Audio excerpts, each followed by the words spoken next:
Você já se perguntou como um grupo de pessoas se tornou responsável por guardar os maiores segredos espirituais da história?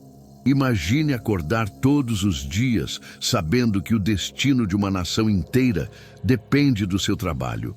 Esta não é uma história de fantasia. Esta foi a realidade vivida pelos levitas, uma das tribos mais misteriosas e poderosas mencionadas na Bíblia. Os levitas não eram pessoas comuns. Enquanto outros israelitas cultivavam a terra ou cuidavam de rebanhos, eles tinham acesso a lugares que ninguém mais podia entrar. Tocavam em objetos que causariam morte instantânea para qualquer outro e carregavam segredos que atravessaram milênios até chegar aos nossos dias. A história dos levitas começa com um homem, Levi, o terceiro filho de Jacó e Lia. Seu nome significa ligado ou unido, mas, ironicamente, seus descendentes se tornariam uma tribo separada de todas as outras. O que poucos sabem é que antes de se tornarem os guardiões do tabernáculo, os levitas estiveram envolvidos em um dos episódios mais violentos do Gênesis. Quando Diná, irmã de Levi, foi violentada por um príncipe da cidade de Siquém, foram Levi e seu irmão Simeão que executaram uma vingança terrível contra toda a cidade. Este ato de justiça brutal levou Jacó a pronunciar palavras duras sobre seus filhos. Mas como uma tribo marcada pela violência se transformaria nos ministros sagrados de Deus? A resposta está em um momento decisivo no deserto do Sinai. Enquanto Moisés estava no monte recebendo as tábuas da lei, o povo de Israel construiu um bezerro de ouro e começou a adorá-lo. Quando Moisés desceu e viu aquela idolatria, fez uma pergunta que mudaria o destino dos levitas para sempre. Quem está do lado do Senhor? Foram os levitas que deram um passo à frente naquele momento crítico. Eles escolheram a fidelidade a Deus acima dos laços de sangue, executando juízo sobre seus próprios parentes que haviam se rebelado. Esta demonstração de zelo pela causa divina tornou-se o ponto de virada para esta tribo. O que muitos não percebem é que os levitas pagaram um preço alto por seu chamado especial. Diferente das outras tribos, eles não receberam uma herança territorial em Canaã. Deus declarou: "Eu serei a sua herança." Imagine viver sem terras próprias, sem campos para cultivar, dependendo inteiramente das ofertas trazidas pelo povo para sobreviver. Esta era a vida levítica, um constante exercício de fé. Dentro da hierarquia levítica, existiam divisões fascinantes que poucos conhecem. No topo estava a família de Arão, os únicos autorizados a se tornarem sacerdotes. Abaixo deles estavam os coatitas, responsáveis pelos objetos mais sagrados do tabernáculo. Os gersonitas cuidavam das cortinas e coberturas, enquanto os meraritas transportavam as estruturas pesadas. Cada grupo tinha funções específicas que não podiam ser trocadas ou negligenciadas. O mais surpreendente é que cada levita começava seu treinamento aos 25 anos e servia ativamente até os 50. Após isso, assumiam papéis de mentoria. Mas você sabia que antes de poderem tocar qualquer objeto sagrado, eles passavam por um ritual de purificação que incluía a raspagem de todos os pelos do corpo? Este simbolismo de pureza total era apenas o começo de uma vida dedicada ao sagrado. A pergunta que permanece é: o que podemos aprender hoje com estas pessoas que dedicaram suas vidas inteiras à adoração e ao serviço? O legado dos levitas continua ecoando através dos séculos e pode transformar completamente nossa visão sobre ministério e consagração. Uma das revelações mais surpreendentes sobre os levitas é o rigoroso sistema de turnos que eles seguiam. Havia 24 divisões de levitas, cada uma servindo no templo durante 2 semanas por ano. Isso significa que o templo funcionava 24 horas por dia, 7 dias por semana. Enquanto você dormia tranquilamente em sua casa, havia levitas acordados, mantendo o fogo do altar aceso preparando sacrifícios da madrugada ou montando guarda nas portas sagradas. Os levitas desenvolveram habilidades extraordinárias que nenhuma outra tribo possuía. Eles eram os intelectuais de Israel, os médicos, juízes, escribas e professores. Sabiam identificar doenças de pele contagiosas apenas com um olhar. Eram capazes de memorizar textos extensos da Torá quando a maior parte da população era analfabeta. E mais impressionante, podiam distinguir entre 72 tipos diferentes de manchas e determinar se eram ritualmente impuras ou não. Você consegue imaginar o peso de responsabilidade que carregavam? Um simples erro no ritual poderia resultar em morte imediata. Quando os filhos de Arão, Nadab e Abiú, ofereceram fogo estranho diante do Senhor, foram consumidos instantaneamente. Não havia margem para improvisação ou descuido. O trabalho levítico exigia precisão absoluta. A rotina diária começava antes mesmo do nascer do sol. O primeiro sacrifício, chamado Tamid, era oferecido ao amanhecer. Durante este ritual matinal, os levitas musicistas tocavam instrumentos específicos e cantavam o salmo do dia. Você sabia que cada dia da semana tinha um salmo designado? No sábado, por exemplo, era o Salmo 92, um cântico para o dia de sábado. O sistema de sorteio para determinar as funções diárias era incrivelmente sofisticado. Todas as manhãs, os levitas reuniam-se no Salão das Pedras Polidas para o sorteio. Formavam um círculo e o supervisor apontava para alguém e começava a contar um número pré-determinado. O levita, em quem a contagem terminava, recebia a primeira tarefa e assim por diante. Este método garantia que não houvesse favoritismo ou corrupção na designação das funções mais desejadas. Entre as tarefas mais impressionantes estava a guarda do templo. Em 21 postos diferentes, levitas permaneciam vigilantes dia e noite. O supervisor fazia rondas aleatórias e, se encontrasse um guarda dormindo, tinha permissão para queimar suas vestes. Uma humilhação pública que nenhum levita queria experimentar. Alguns estudiosos acreditam que esta prática está por trás da advertência no livro de Apocalipse. Bem-aventurado aquele que vigia e conserva as suas vestes. As habilidades musicais dos levitas eram lendárias. Eles não apenas cantavam, mas também compunham salmos e tocavam instrumentos como harpas, símbolos e trombetas. O coro levítico do templo tinha no mínimo 12 vozes masculinas adultas, sem limite máximo. Relatos históricos falam de coros com centenas de vozes, criando uma experiência sonora tão poderosa que as pessoas caíam prostradas apenas ao ouvir. O mais fascinante é que a música não era apenas para criar um ambiente agradável. Ela tinha propósito profético. Em 1 Crônicas 25, vemos que alguns levitas profetizavam com harpas e liras. Pense nisso, música e profecia interligadas, criando momentos onde o véu entre o céu e a terra parecia mais fino. A adoração levítica era uma experiência multissensorial que transportava os adoradores à presença divina. Os levitas também eram os guardiões do conhecimento em Israel. Eles copiavam meticulosamente os textos sagrados, contando cada letra para garantir precisão absoluta. Desenvolveram um sistema de verificação onde cada coluna deveria ter exatamente a mesma quantidade de letras. Se um único caractere estivesse faltando, todo o pergaminho era considerado impróprio para uso e precisava ser enterrado.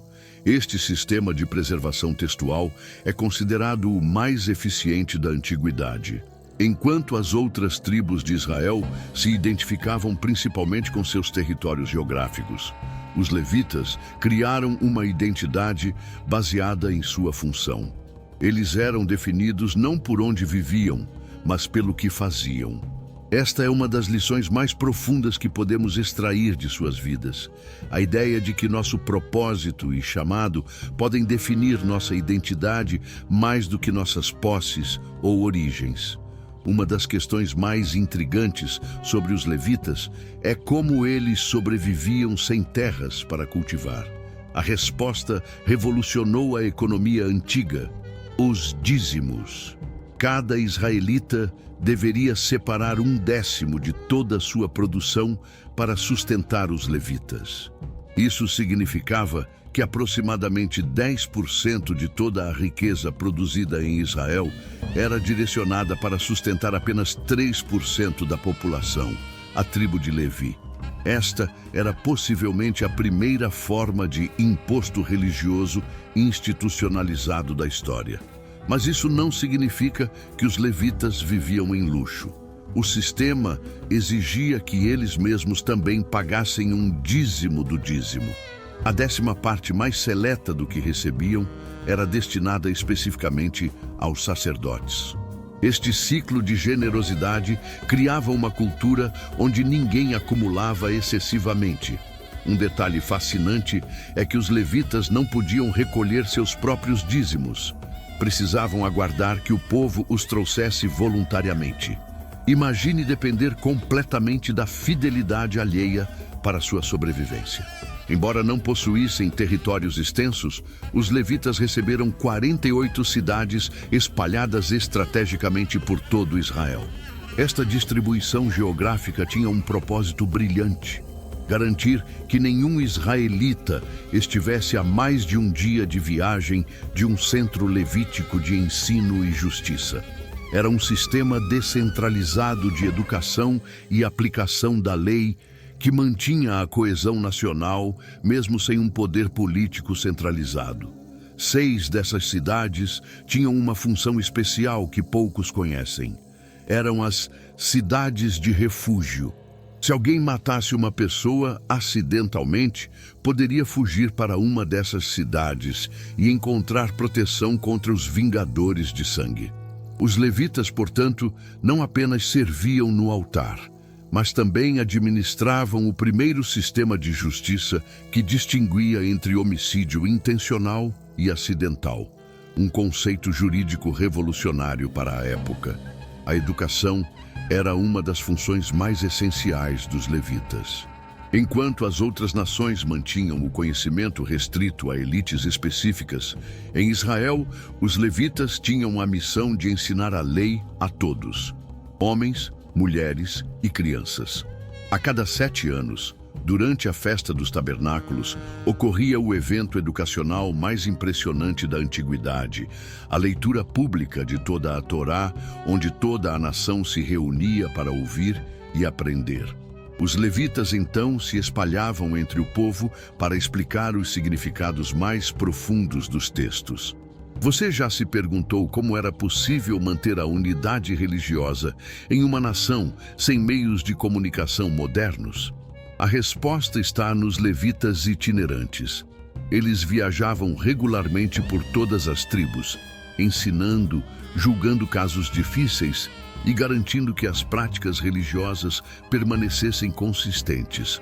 Funcionavam como um sistema nervoso espiritual que conectava todo o corpo de Israel. As funções levíticas mudaram dramaticamente ao longo da história bíblica. Durante o período do deserto, seu trabalho era principalmente físico: montar, desmontar e transportar o tabernáculo. Quando o templo foi construído, tornaram-se mais especializados em música, ensino e administração. Após o exílio babilônico, transformaram-se nos mestres da sinagoga e intérpretes da lei. Esta capacidade de adaptação explica como os levitas conseguiram manter sua relevância por mais de 1000 anos de história israelita. Um dos aspectos mais surpreendentes era como os levitas serviam de zona tampão entre a santidade divina e o povo comum. Quando o rei Uzias, não sendo levita, tentou oferecer incenso no templo, foi imediatamente acometido de lepra. Os levitas lembravam constantemente a todos que existem limites que não deveriam ser cruzados na aproximação com o sagrado, uma lição que muitas culturas modernas parecem ter esquecido. A vida cerimonial levítica era regida por níveis de pureza que afetavam cada momento do dia. Para servir no templo, um levita precisava estar completamente livre de contaminação ritual.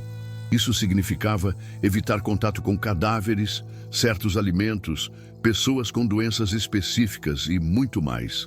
Alguns levitas chegavam a viver em câmaras especiais dentro do complexo do templo durante suas semanas de serviço para minimizar o risco de contaminação acidental.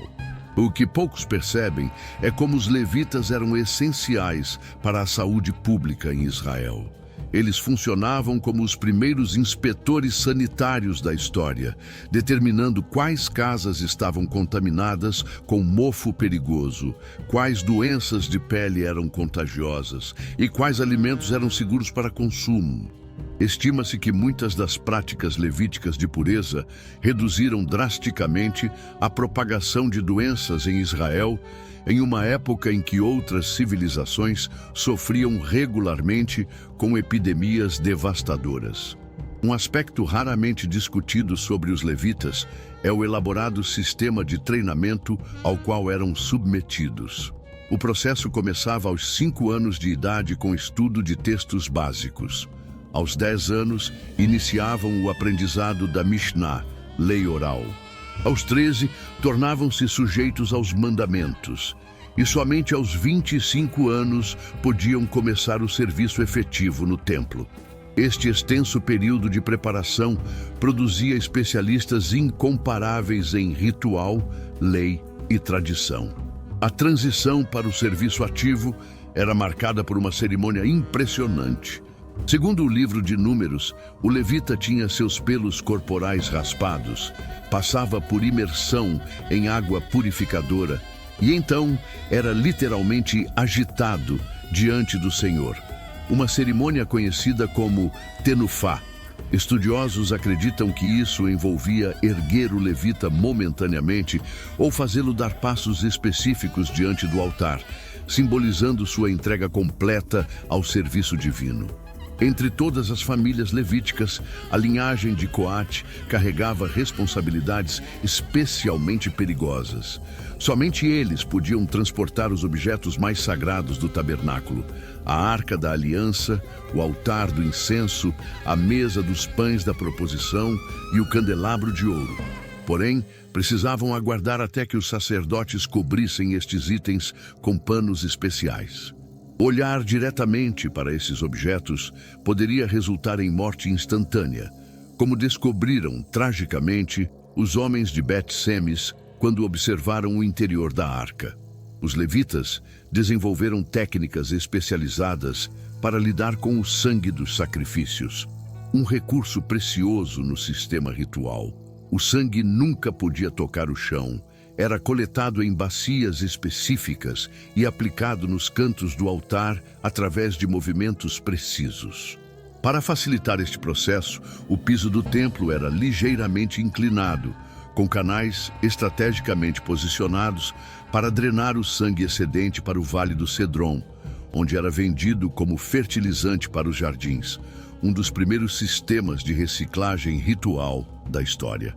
A vida financeira dos levitas é um estudo fascinante em contraste. Por um lado, não possuíam grandes propriedades.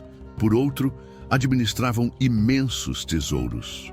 As câmaras do templo guardavam não apenas ofertas de ouro e prata, mas também grãos, vinho e azeite de altíssima qualidade. Em épocas de prosperidade, estes depósitos funcionavam como uma reserva nacional que poderia sustentar a população em tempos de escassez, algo como os bancos centrais modernos. Um detalhe pouco conhecido é o papel dos levitas como guardas dos padrões de pesos e medidas.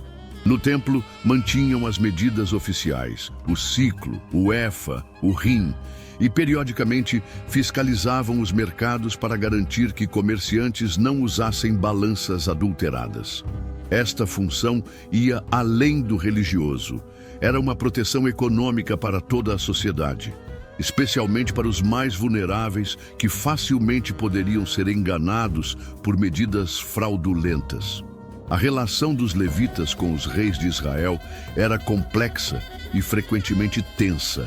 Quando reis piedosos como Josafá ou Ezequias governavam, os levitas prosperavam e suas funções eram respeitadas. Entretanto, sob governantes idólatras como Manassés ou Acás, enfrentavam perseguição e muitas vezes precisavam fugir para o reino do norte ou outras regiões. Durante o reinado corrupto da rainha Atalia, o sumo sacerdote Joiada liderou levitas armados em um golpe de estado que restaurou a linhagem davídica ao trono. Um raro exemplo de intervenção política direta por parte desta tribo.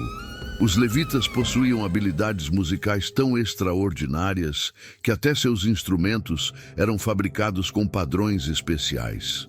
As trombetas de prata usadas para convocar assembleias eram produzidas de uma única peça de metal, sem soldas. As cordas das harpas levíticas, segundo textos antigos, eram feitas com intestinos de animais especialmente selecionados nos sacrifícios. E o coro levítico seguia um sistema de vocais tão refinado que podia ser ouvido a quilômetros de distância, mesmo sem amplificação. Uma técnica vocal que muitos estudiosos de música antiga tentam reconstituir até hoje. Você consegue imaginar a pressão psicológica que os levitas enfrentavam? Um erro no ritual poderia não apenas causar sua morte, mas também comprometer o relacionamento entre Deus e toda a nação. O incidente de Uza, que morreu ao tocar na arca, mesmo com a intenção de impedir sua queda, servia como um lembrete constante. No serviço divino, boas intenções não substituem a obediência precisa. Esta consciência criava uma cultura de meticulosidade única entre os levitas. A influência dos levitas na história judaica foi tão profunda que mesmo após a destruição do templo em 70 d.C. e o consequente fim dos sacrifícios, suas tradições continuaram moldando o judaísmo. As sinagogas adotaram muitos elementos do serviço levítico. A leitura pública da Torá, certos cantos e orações e até a separação do ambiente em áreas de crescente santidade. O sistema educacional que eles desenvolveram tornou-se o modelo para as yeshivot, escolas rabínicas, que garantiram a sobrevivência do judaísmo através dos séculos de diáspora. Um dos momentos mais dramáticos na história dos levitas ocorreu durante a reforma do rei Ezequias. Quando este rei piedoso ascendeu ao trono, encontrou o templo abandonado, com portas trancadas e serviços interrompidos. Os levitas haviam sido dispersos durante o reinado idólatra anterior. Em apenas 16 dias, eles reorganizaram o culto, purificaram o templo e restabeleceram os sacrifícios. Esta capacidade de rapidamente reconstruir sistemas religiosos complexos após períodos de abandono explica como o judaísmo sobreviveu a múltiplas catástrofes ao longo da história. As vestimentas levíticas continham simbolismos que poucos compreendem completamente. Diferente dos sacerdotes que usavam linho branco com detalhes coloridos, os levitas comuns usavam túnicas de linho totalmente brancas, sem ornamentos. Este contraste visual no templo permitia que qualquer pessoa identificasse instantaneamente quem podia realizar quais funções. Os levitas músicos, entretanto, receberam de Davi permissão para usar vestes de bissus, um tipo especial de linho egípcio finíssimo, quase translúcido, simbolizando como a música sagrada quebrava barreiras entre o material e o espiritual. Uma prática levítica surpreendente era a rotatividade de funções. Para evitar que o serviço sagrado se tornasse mecânico ou tedioso, os levitas trocavam regularmente de responsabilidades. Um levita que servia como porteiro durante uma semana poderia estar no coro na próxima, ou auxiliando nos sacrifícios na seguinte. Esta rotação não apenas mantinha o engajamento espiritual, mas também garantia que cada levita desenvolvesse múltiplas habilidades, um sistema de capacitação contínua que mantinha todo o corpo sacerdotal versátil e preparado para qualquer eventualidade. O exílio babilônico testou os levitas como nunca antes. Com o templo destruído, precisaram reinventar suas funções completamente. Foi durante este período que desenvolveram o sistema de sinagogas, comunidades de adoração descentralizadas, onde a oração e o estudo substituíram os sacrifícios. Os levitas tornaram-se os primeiros shazanim, cantores litúrgicos, e professores nestas congregações, transformando uma catástrofe nacional em oportunidade para democratizar o acesso ao conhecimento religioso. Um levita pouco conhecido, chamado Matanias, merece atenção especial. Descrito em 1 Crônicas como responsável por começar o agradecimento na oração, ele era essencialmente o primeiro diretor de adoração documentado na história. Sua função era dar o tom inicial para certos salmos e garantir que os músicos entrassem no momento correto. Textos rabínicos posteriores sugerem que ele desenvolveu um elaborado sistema de sinais manuais, precursor da regência musical moderna, permitindo coordenar centenas de músicos em um templo acusticamente desafiador. Os levitas eram também os primeiros a chegar e os últimos a sair do templo. Antes do amanhecer, realizavam a Terumat Hadeshen, a remoção das cinzas do altar que exigia força física considerável. As cinzas sagradas eram transportadas para um local específico fora da cidade. Este trabalho árduo e pouco glamuroso era executado em rodízio e, curiosamente, era considerado um privilégio especial, tão disputado que, eventualmente, precisaram realizar sorteios para determinar quem teria esta honra. Poucas pessoas compreendem o nível de sincronização exigido nos rituais levíticos. Determinados sacrifícios exigiam a coordenação perfeita entre o sacerdote, que executava o abate ritual, os levitas, que coletavam o sangue, os que esfolavam o animal, e os músicos, que tocavam em momentos específicos. Qualquer desincronização poderia invalidar todo o ritual. Para facilitar esta coordenação, desenvolveram um sofisticado sistema de sinais sonoros e visuais, incluindo a famosa magrefa, um instrumento com som tão potente que, segundo o Talmud, podia ser ouvido até em Jericó. A contribuição intelectual dos levitas para a civilização é incalculável. Foram eles que preservaram não apenas textos religiosos, mas também conhecimentos de astronomia, necessários para o calendário litúrgico, matemática, para calcular proporções do templo e ofertas, botânica, para identificar plantas ritualmente puras, e medicina, para diagnosticar condições de impureza. Estima-se que a biblioteca levítica incluía milhares de rolos sobre diversos assuntos, a maioria perdida na destruição do templo. Apenas fragmentos deste vasto conhecimento sobrevivem em textos como os Salmos e Provérbios. Um detalhe fascinante sobre os levitas musicistas é que eles não podiam iniciar seus deveres sem antes provar seu conhecimento teórico e prático. Um candidato precisava dominar pelo menos um instrumento perfeitamente, conhecer as melodias tradicionais de todos os salmos litúrgicos e passar por um período de 5 anos como aprendiz antes de poder juntar-se oficialmente ao coro. Este rigoroso processo de qualificação explica o extraordinário nível de excelência musical alcançado no Templo de Jerusalém. A espiritualidade levítica envolvia uma combinação única de precisão ritual e expressão emocional profunda. Enquanto executavam cerimônias meticulosamente detalhadas, também compunham e cantavam os salmos, algumas das expressões mais emocionalmente honestas da literatura religiosa mundial. Esta capacidade de unir o cerebral e o emocional, o preciso e o apaixonado, estabeleceu um modelo de espiritualidade integrada que continua influenciando tradições religiosas até hoje. Como dizia um antigo provérbio hebraico, o levita serve com suas mãos, sua mente e seu coração, todos no mesmo instante. A influência dos levitas na política antiga de Israel era muito mais significativa do que geralmente se reconhece. Em momentos críticos da história, eles funcionavam como um quarto poder. Não eram reis, nem militares, nem juízes comuns, mas exerciam autoridade moral capaz de legitimar ou desafiar governantes.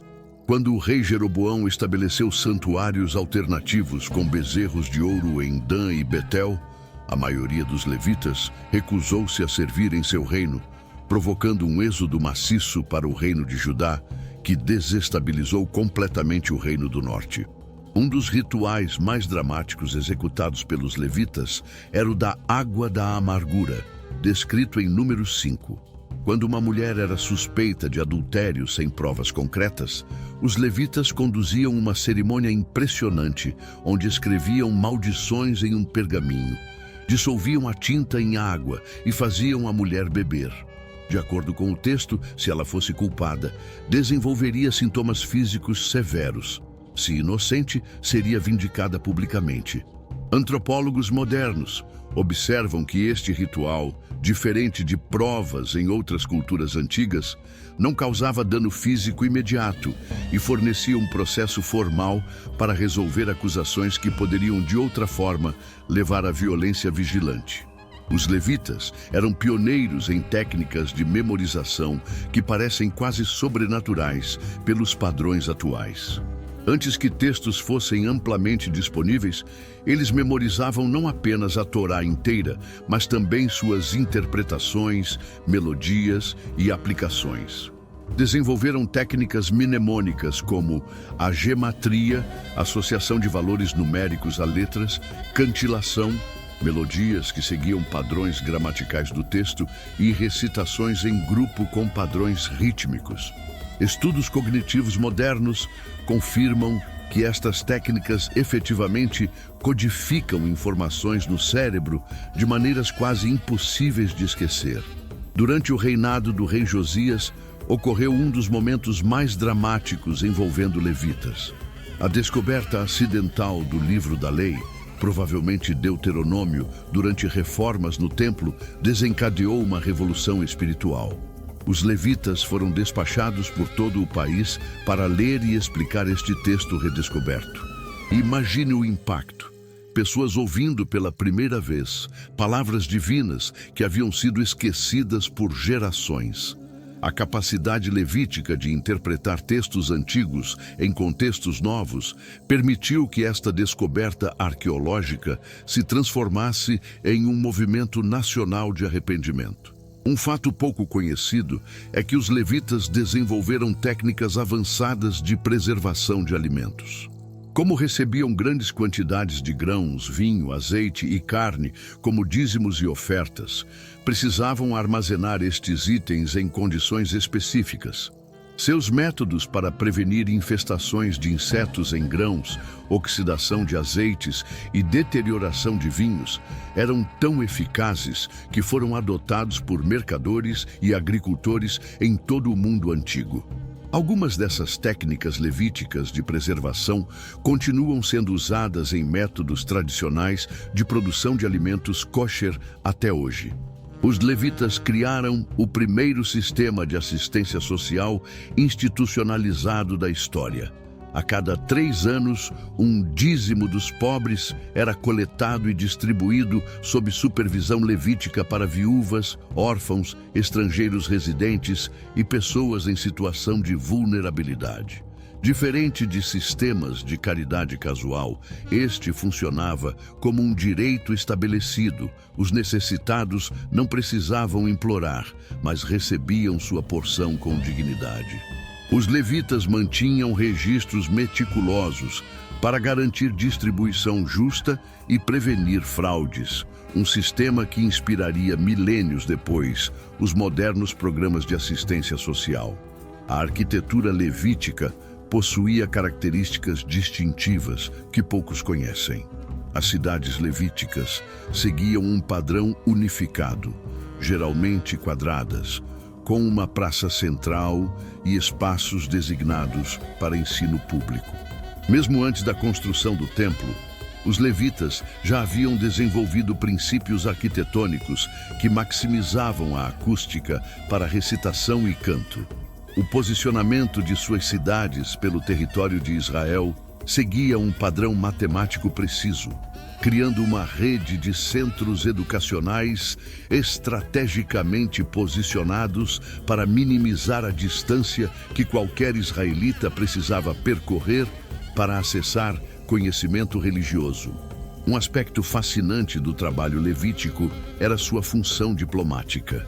Quando tribos ameaçavam entrar em conflito, como no famoso incidente do altar construído pelas tribos transjordânicas em Josué 22, os levitas frequentemente serviam como mediadores, pois eram os únicos israelitas com presença e respeito em todas as regiões.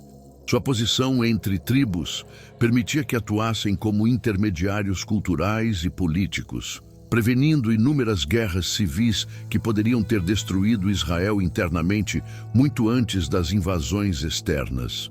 Os levitas foram os criadores do primeiro sistema de educação universal da história. Enquanto outras civilizações limitavam o aprendizado a elites específicas, em Israel, os levitas ensinavam publicamente em vernáculo local e aceitavam estudantes de todas as tribos, classes sociais e até mesmo estrangeiros convertidos. Este modelo revolucionário de acesso democrático ao conhecimento sagrado estabeleceu um precedente que influenciaria sistemas educacionais judaicos, cristãos e, eventualmente, seculares por milênios. O conceito moderno de educação pública tem raízes diretas nas práticas levíticas. O sistema levítico demonstrou uma capacidade notável de adaptação através dos séculos. Durante o período dos juízes, eram principalmente mestres itinerantes e juízes locais. Sob a monarquia unida, tornaram-se administradores complexos de um sistema templário centralizado.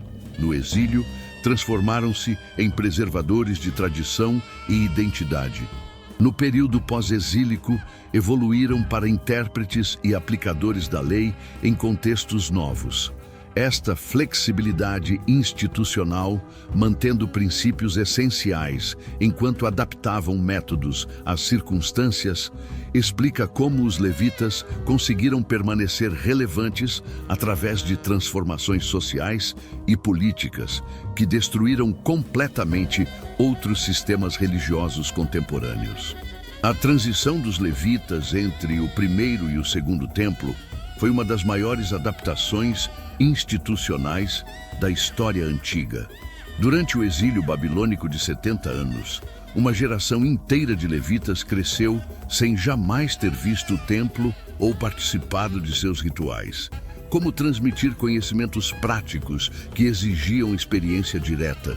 A resposta foi o desenvolvimento de modelos detalhados em miniatura do templo e seus utensílios, permitindo treinamento prático mesmo em terra estrangeira.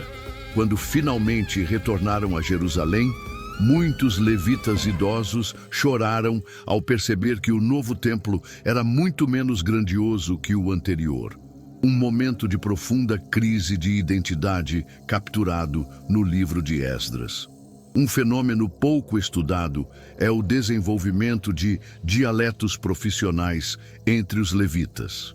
Devido à natureza técnica de seu trabalho, criaram vocabulários especializados para descrever processos rituais, elementos arquitetônicos do templo e categorias de pureza que não existiam na linguagem comum. Alguns termos levíticos tornaram-se tão específicos que eram incompreensíveis para não iniciados. Documentos antigos mostram que levitas frequentemente precisavam traduzir conceitos técnicos para o público geral, criando metáforas e analogias que eventualmente enriqueceram o hebraico cotidiano com expressões que permanecem até hoje. Um dos aspectos mais impactantes do sistema levítico era seu código de ética profissional extraordinariamente rigoroso.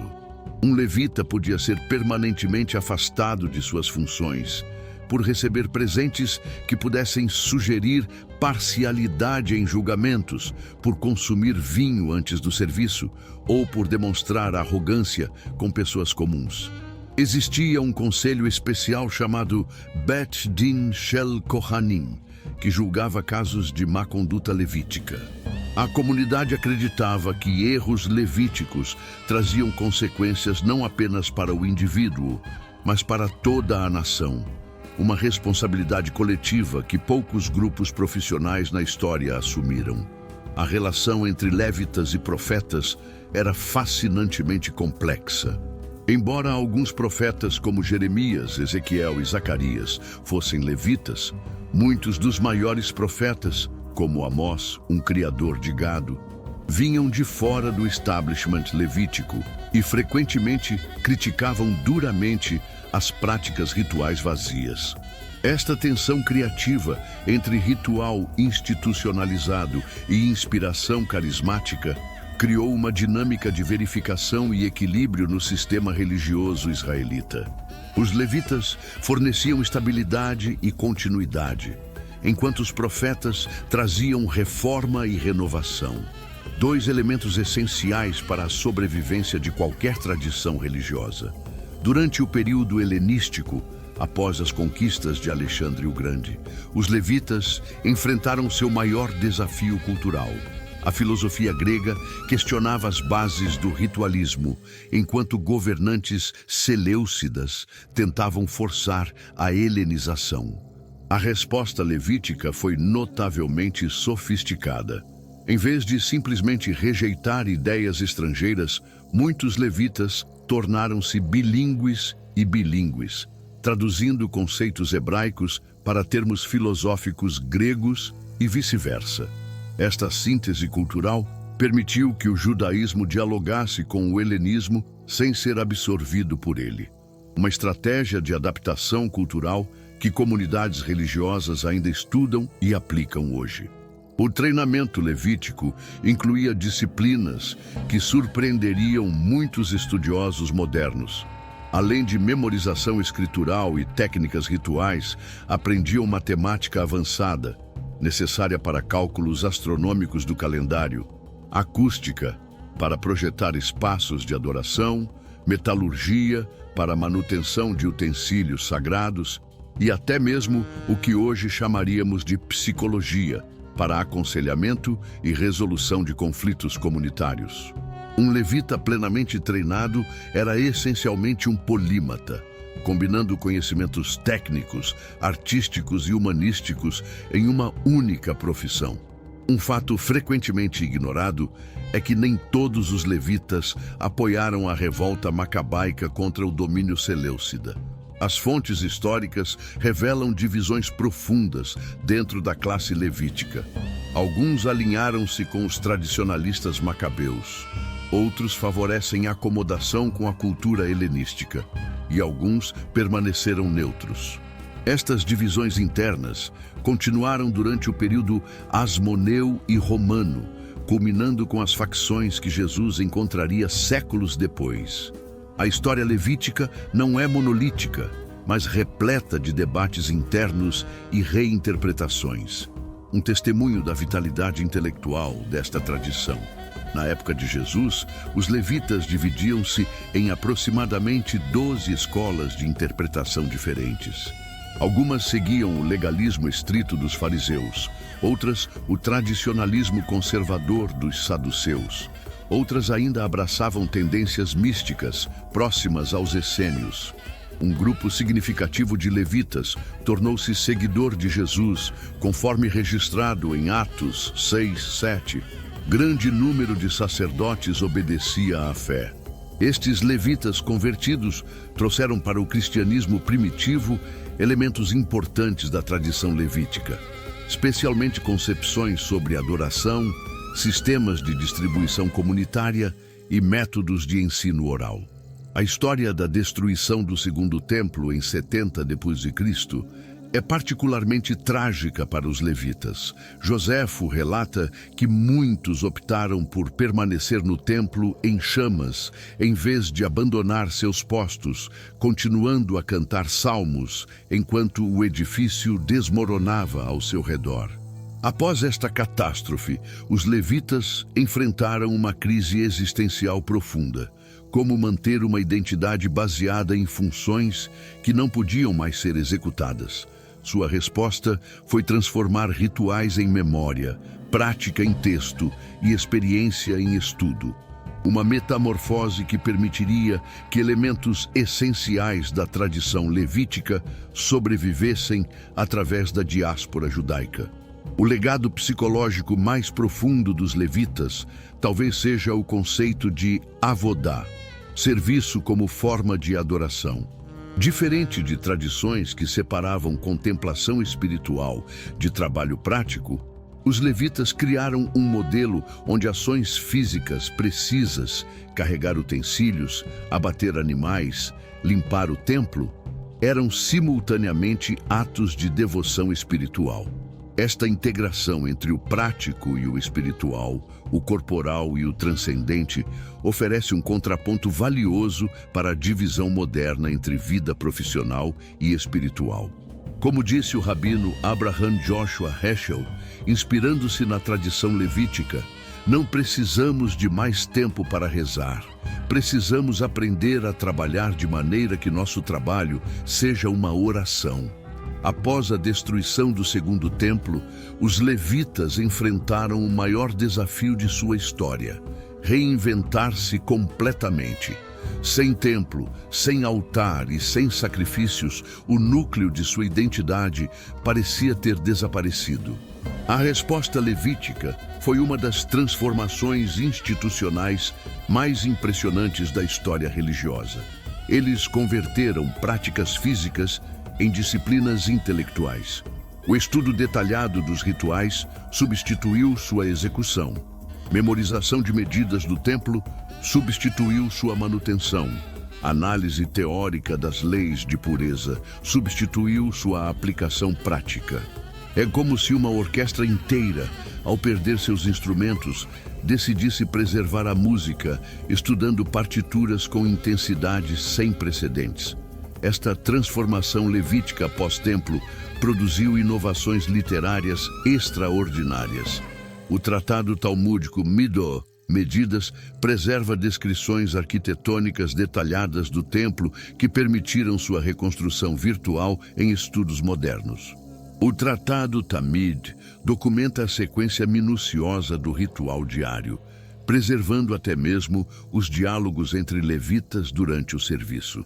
O fascinante é que estes textos foram compilados quando o templo já não existia há décadas, refletindo um esforço sistemático para transformar memória em texto, experiência vivida em palavra escrita. Um dos legados mais duradouros dos levitas foi seu sistema de cantilação bíblica, os teamim, sinais musicais que determinam como o texto sagrado deve ser cantado. Este sistema não apenas preserva melodias antigas, mas também funciona como um sofisticado sistema de pontuação gramatical, indicando pausas, conexões entre palavras e ênfases interpretativas. Estudos linguísticos modernos confirmam que os padrões de cantilação frequentemente revelam nuances gramaticais que não são óbvias no texto escrito, sugerindo que este sistema preserva interpretações levíticas muito antigas que, de outra forma, teriam sido perdidas. A obsessão levítica com pureza ritual, frequentemente mal compreendida, continha intuições sanitárias surpreendentemente avançadas. O sistema de mikvaot, banhos rituais, exigia água corrente e não estagnada, um princípio que prevenia a propagação de doenças transmitidas pela água. As regras sobre separação de alimentos cárneos e lácteos impediam o desenvolvimento de certas bactérias. Os procedimentos de quarentena para doenças de pele, embora enquadrados em linguagem religiosa, eram efetivamente protocolos de controle de infecção. Estas práticas levíticas reduziram significativamente a mortalidade em comunidades judaicas durante epidemias medievais. Séculos antes que a medicina ocidental desenvolvesse conceitos similares. Uma função levítica raramente discutida era seu papel como teólogos aplicados. Quando novos desafios ou tecnologias surgiam, os levitas precisavam determinar como princípios antigos se aplicavam a novas realidades. Por exemplo, se alguém usasse um novo tipo de tecido, era considerado chatnez, mistura proibida de materiais. Se um novo método de abate animal fosse desenvolvido, qualificava-se como kosher. Esta disciplina de aplicar princípios eternos a circunstâncias em constante mudança criou uma metodologia hermenêutica sofisticada que influenciaria posteriormente o desenvolvimento legal e constitucional em diversas culturas, incluindo o conceito de originalismo nos debates jurídicos modernos.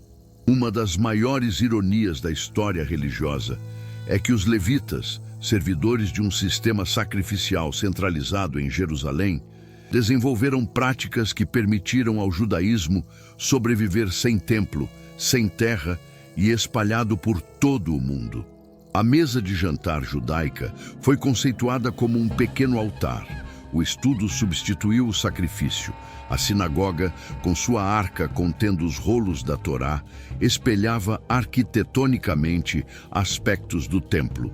Como observou o rabino Jonathan Sacks, os levitas não apenas serviram no templo, eles criaram os fundamentos de uma religião portátil que seria carregada através de exílios e perseguições pelos próximos 2 milênios.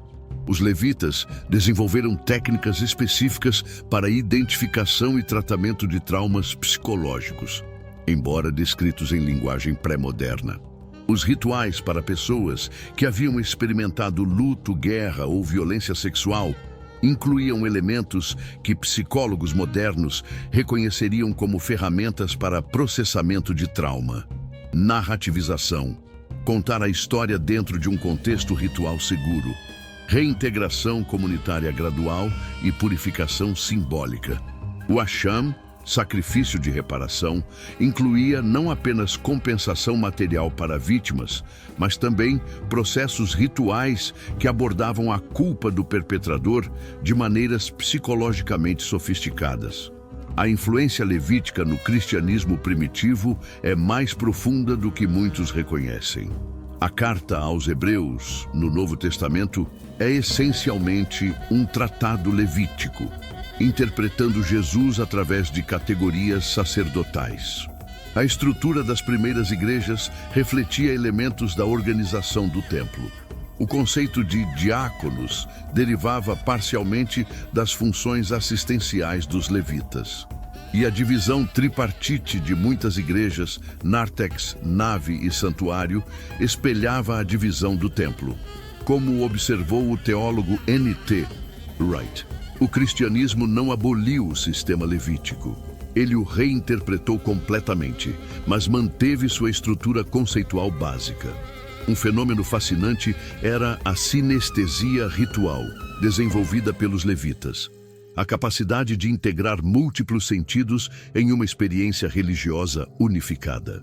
No templo, todos os 5 sentidos eram engajados simultaneamente, visualmente através de cores e movimentos precisos, auditivamente através de músicas e recitações, olfativamente através de incensos específicos, gustativamente através das refeições sacrificiais e tatilmente através de texturas de vestes e objetos sagrados. Esta abordagem multissensorial criava experiências imersivas que facilitavam a memorização e o impacto emocional dos rituais. Um princípio redescoberto por neurocientistas modernos que estudam como experiências multissensoriais criam memórias mais duradouras. Os levitas eram notáveis por seu sistema educacional baseado em níveis progressivos de conhecimento. Um aprendiz levita começava com conhecimentos básicos acessíveis a todos, mas gradualmente era introduzido a tradições esotéricas transmitidas apenas oralmente. No nível mais elevado estava o conhecimento da pronúncia exata do nome divino, revelado apenas aos levitas mais seniores. Este sistema de revelação progressiva tinha um duplo propósito: proteger conhecimentos sagrados de mau uso, mas também criar uma jornada educacional onde o estudante desenvolvia maturidade espiritual e ética proporcionalmente ao avanço de seu conhecimento técnico.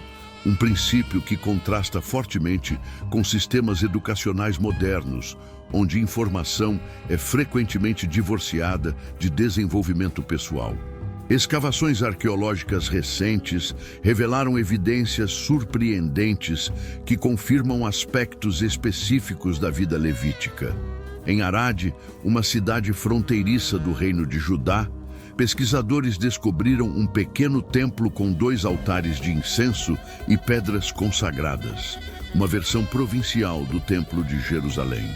O mais fascinante: análises químicas das pedras do altar revelaram resíduos de cannabis e frankincense, sugerindo que certas misturas de incenso descritas na Bíblia tinham propriedades psicoativas. Em Ketef Hinnom, em Jerusalém, arqueólogos encontraram minúsculos amuletos de prata, contendo a bênção sacerdotal, de números 6, datados do século 7 a.C. O texto bíblico mais antigo já descoberto, cerca de 400 anos mais velho que os manuscritos do Mar Morto. Uma das descobertas mais intrigantes da genética moderna é a existência do cromossomo Cohen. Estudos de DNA de homens judeus, que tradicionalmente se identificam como descendentes diretos de Arão, Kohanim, revelam uma assinatura genética específica no cromossomo Y. O mais impressionante é que esta mesma marca genética aparece em proporções significativas entre judeus de comunidades historicamente isoladas, sefaraditas, ashkenazitas e até mesmo em grupos como os Lemba da África do Sul, que preservam tradições judaicas ancestrais. Esta consistência genética, através de populações geograficamente separadas por milênios, sugere uma linhagem sacerdotal comum, potencialmente corroborando a tradição bíblica de uma linhagem levítica ininterrupta. O sistema econômico levítico possuía características notavelmente avançadas para seu tempo. Além do dízimo básico, implementaram o conceito de Ma'aser Sheni, segundo dízimo, um sistema onde o produtor separava 1/10 adicional de sua colheita para ser consumido pessoalmente em Jerusalém durante as festas. Este mecanismo engenhoso gerava turismo religioso regular, estimulando a economia da capital e criando unidade nacional através de peregrinações periódicas. Economistas modernos reconhecem neste sistema um primitivo mecanismo de redistribuição de riqueza que evitava tanto a concentração extrema quanto a dependência permanente, enquanto estimulava o comércio regional. Um aspecto pouco discutido é como os levitas funcionavam como bibliotecários da memória nacional. As genealogias detalhadas preservadas nos livros de crônicas, frequentemente consideradas as seções mais tediosas da Bíblia, eram na verdade ferramentas cruciais para preservar a identidade coletiva durante períodos de desintegração nacional. Após o retorno do exílio babilônico, levitas como Esdras usaram estes registros meticulosos para reconstruir comunidades dispersas e restabelecer direitos territoriais e rituais. Como observou um historiador, enquanto outros povos construíam monumentos de pedra, Israel construía monumentos de memória. E os levitas eram os arquitetos principais deste edifício mnemônico. Diferente da maioria dos sistemas sacerdotais antigos, os levitas não mantinham monopólio sobre textos sagrados. Pelo contrário, uma de suas funções principais era democratizar o acesso ao conhecimento religioso. Deuteronômio 31 descreve a Hakhel, uma cerimônia cétupla, onde toda a população, incluindo crianças e estrangeiros residentes, deveria ouvir a leitura completa da Torá. Os levitas desenvolveram técnicas específicas de explicação pública que tornavam textos complexos acessíveis a audiências diversas. Este compromisso com a literacia religiosa universal contrastava drasticamente com culturas contemporâneas como o Egito, onde conhecimentos sacerdotais eram deliberadamente ocultados da população geral. Uma das contribuições mais duradouras dos levitas foi seu sistema de resolução de conflitos, conhecido como Din Torah. Diferente de tribunais seculares que focavam principalmente em punição, os tribunais levíticos enfatizavam reconciliação e restauração de relacionamentos comunitários. Seu processo incluía elementos como escuta ativa de ambas as partes sem interrupção, uso de precedentes para garantir consistência, opções de arbitragem antes de julgamento formal e busca por soluções que preservassem a dignidade de todos os envolvidos. Estes princípios influenciariam posteriormente o desenvolvimento de sistemas de justiça restaurativa e mediação comunitária, que começam a ganhar reconhecimento em sistemas judiciais modernos, como alternativas à justiça puramente punitiva. Os levitas eram notáveis por manterem tradições distintas, enquanto, simultaneamente, incorporavam inovações de culturas vizinhas. Por exemplo, muitos instrumentos musicais mencionados nos Salmos, como Nebel, Quinor e Tof, têm equivalentes em culturas cananeias e mesopotâmicas. Análises linguísticas de termos técnicos levíticos revelam influências egípcias, babilônicas e persas. Contudo, estas influências externas eram sempre filtradas e reinterpretadas dentro do monoteísmo ético israelita. Como observou o arqueólogo William Dever, os levitas não eram isolacionistas culturais, mas curadores seletivos, que sabiam o que adotar e o que rejeitar das civilizações ao seu redor. A competição profissional entre levitas era administrada através de sistemas surpreendentemente sofisticados. Para evitar favoritismo nos prestigiosos coros do templo, realizavam audições às cegas, onde candidatos cantavam atrás de cortinas, um precursor do método usado em audições de orquestras modernas. Para posições administrativas, implementavam rotação regular de funções, garantindo que a experiência fosse amplamente distribuída.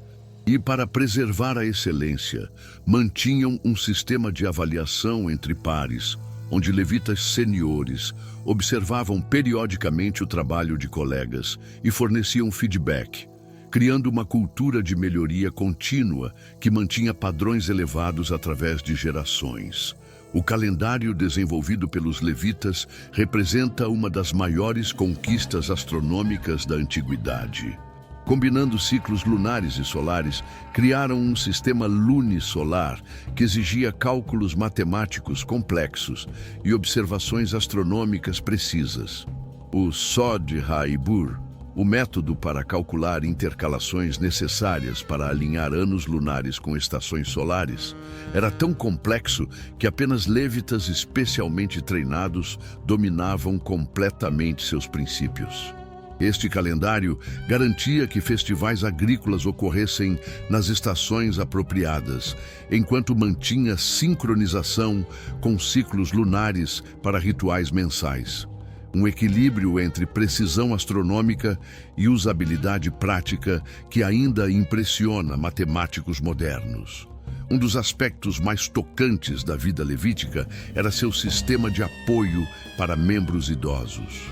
Enquanto o serviço ativo terminava oficialmente aos 50 anos, levitas mais velhos assumiam funções de mentoria, aconselhamento e preservação de tradições orais. Comunidades levíticas mantinham aposentos especiais, onde anciãos viviam próximos ao templo, recebendo o sustento completo da comunidade. Estes anciãos eram regularmente consultados sobre questões complexas e suas memórias de práticas antigas eram valorizadas como tesouros vivos. Este modelo de integração intergeracional, onde a experiência sênior complementava a energia juvenil, criava continuidade cultural enquanto permitia inovação controlada. Um equilíbrio dinâmico que explica como o sistema levítico manteve relevância através de mudanças sociais dramáticas. O legado dos levitas transcende seu tempo e lugar na história. Eles criaram um sistema onde serviço era simultaneamente um ato de adoração e uma expressão de excelência técnica. Nenhuma tarefa era pequena demais para ser executada com dedicação total. Seja remover cinzas do altar, afinar um instrumento para o coro ou preservar um texto sagrado. Esta integração entre o mundano e o sagrado oferece uma perspectiva transformadora para nossas vidas modernas fragmentadas, onde trabalho, espiritualidade e comunidade frequentemente existem em compartimentos separados. Os levitas nos ensinam uma poderosa lição sobre identidade e propósito. Em um mundo onde definimos a nós mesmos primariamente pelo que possuímos ou consumimos, os levitas apresentam um modelo radicalmente diferente. Uma identidade baseada em vocação e serviço. As palavras "eu sou um levita" não indicavam apenas ancestralidade, mas comprometimento com um chamado específico. Talvez a pergunta mais profunda que podemos extrair de seu exemplo seja: o que nos define fundamentalmente? Nossas posses e títulos, ou nosso propósito e contribuição? A persistência cultural levítica é verdadeiramente extraordinária quando consideramos sua longevidade. Por aproximadamente 1500 anos, desde Moisés até a destruição do Segundo Templo, os levitas mantiveram tradições, práticas e conhecimentos com integridade notável. Em nossa era de mudanças aceleradas, onde tecnologias e ideias se tornam obsoletas em questão de anos, vale refletir sobre os princípios que permitiram tal continuidade.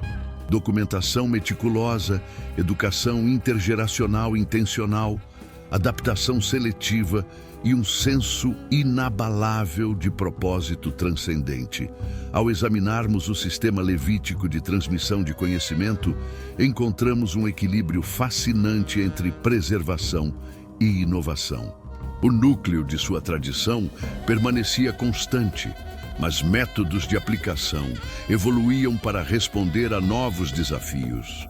Esta tensão criativa entre conservar valores essenciais enquanto se adapta a circunstâncias mutáveis continua sendo um dos grandes desafios de qualquer tradição religiosa ou cultural. Os levitas demonstram que autenticidade não significa necessariamente rigidez e que a adaptabilidade não requer abandono de princípios fundamentais.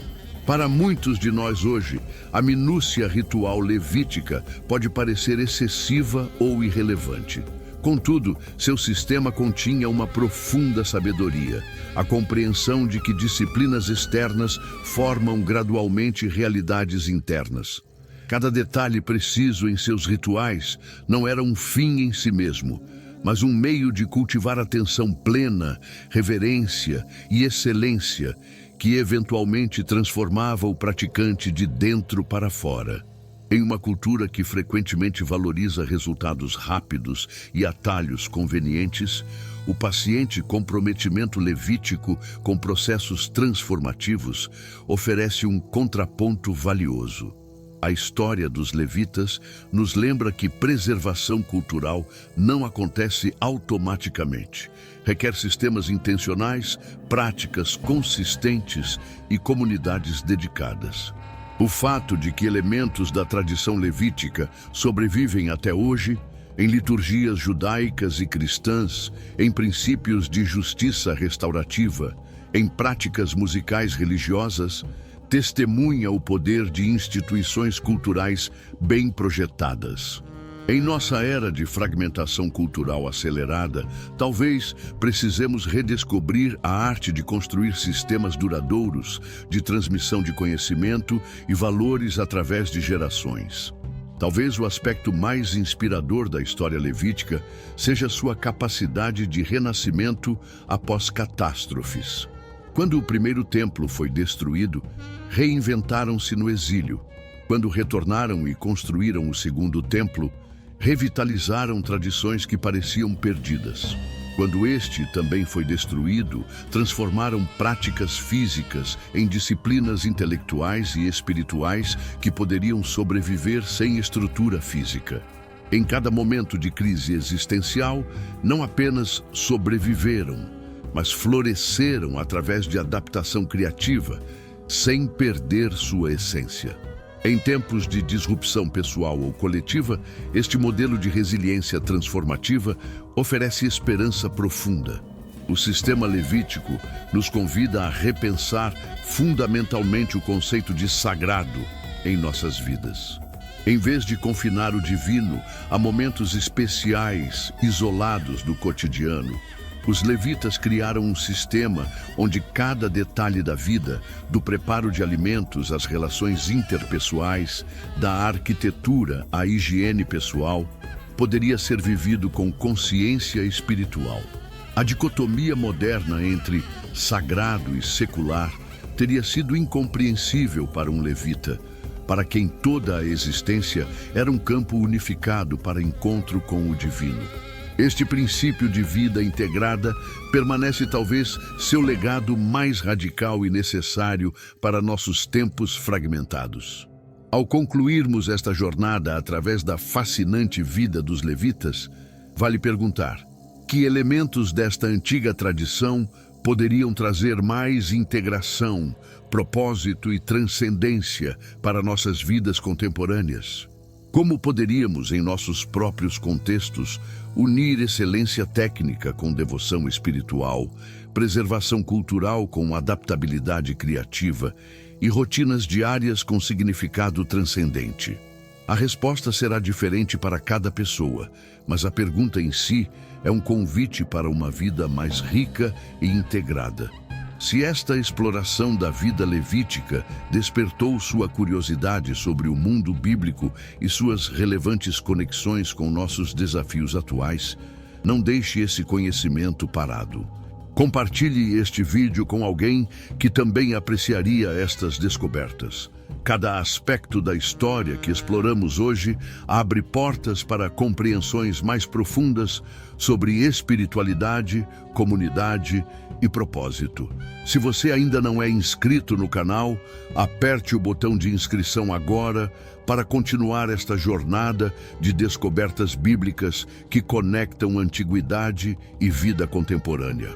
Ative o sininho para ser notificado sobre nossos próximos vídeos, explorando outros fascinantes aspectos do mundo bíblico que raramente são discutidos. Até nosso próximo encontro, leve consigo esta pergunta levítica: como você pode transformar seu trabalho diário em uma expressão de propósito sagrado?